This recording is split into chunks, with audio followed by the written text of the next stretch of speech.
What is up, everybody? It's your girl J Nell here with a quick Strikeforce / WWE Summerslam recap. Let's get into it. I'm talking about the ladies this time. First up, it was Miesha Tate versus Julie Kedzie. This was a really competitive match. Everything was in this. You had some stand-ups, some ground game, kicks, punches, submissions, leg submissions, everything in this match. Eventually, Miesha Tate got a submission armbar on Julie Kedzie. And Julie was mad too because it was a hard fought.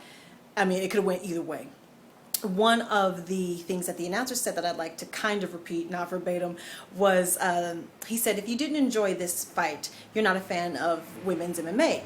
Then the other announcer chimed in and said, or MMA period. And I just like that he said that because, you know, women's sports are not as popular in the U.S.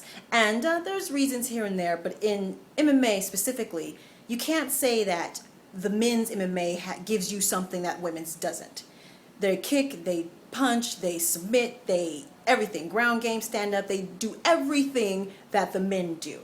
And every now and again, sometimes I hear, well, I just don't like to see women getting punched in the face. And so to those of you who think that, I challenge you to gain a little more knowledge. Hopefully you'll gain some more appreciation for the sport and the artistry, and hopefully that'll help you look past their vaginas. Because that shouldn't keep you from seeing a highly competitive, highly skilled match between two mixed martial artists, right?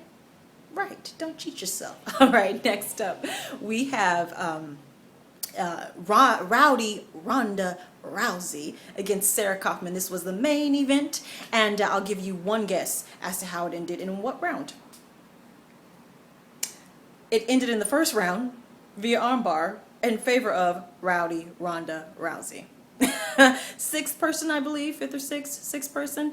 So now my question is, how do you beat Rhonda Rousey? What is it going to take? That's my question to you.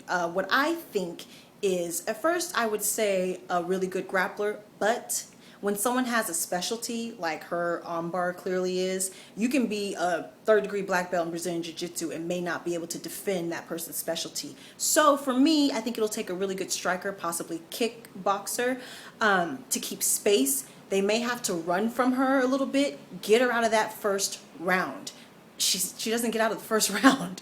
Let's see her stamina, her cardio. Let's see if she has the strength to slap that armbar on there in the third round, in the fourth round. So you might have to run a little bit. When she comes in striking, you can't sit there and trade blows. She's only striking to get a hold of you, to get close. So you might have to hit and then duck and dive out of there. You might have to run a little bit. That's what I think it'll take to beat her. What do you think? All right, next up, WWE Summerslam 2012. Overall, I think it was a pretty good event. My favorite matches would be The Miz and Rey Mysterio and Jericho versus Dolph Ziggler. Partially because I am a Miz and Jericho fan. Also, I think these two matches were the best put together. The timing, the way the two men worked together, all of the ups and downs and the drama of the match, I think went well. They kept me fully engaged. Dolph Ziggler lost, so Chris Jericho got that big one. And The Miz retained his title. One title did switch hands, and thank goodness Santino Morelli lost that U.S. championship. I'm not going to talk bad about the man, but he was kind of a ridiculous champion.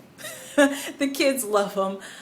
Yeah, Antonio Cesaro got that, and I'm very happy about that. I was hoping the tag team champions would lose their belt because I am a Kofi Kingston fan, and I want him to be solo. I don't want him to be a tag team anymore. He was starting to gain some traction some months ago in the Elimination Chamber match, and he had some fanfare, and then they put him in the tag team, and then Evan Bourne got hurt, and they were suspended, and then now I want Kofi to be a single wrestler. I like him solo. So I was hoping that they would lose the belt, but they didn't. They beat the prime time players. I like the triple threat match it was John Cena, CM Punk, Big Show. I thought this was a good match. It was kind of like the Giant versus the regular people. The Big Show looked great in this match. They all did. First there was a double submission. It was a double tap out. John Cena and CM Punk got their submission holds on Big Show at the same time, and he tapped. So AJ came down and restarted the match. John Cena landed the AA on the Big Show. Punk came in there, threw him off, and he got the count, the 1, 2, 3. On the Big Show. CM Punk kept his title, and I'm very happy about that. I'm a Punk fan.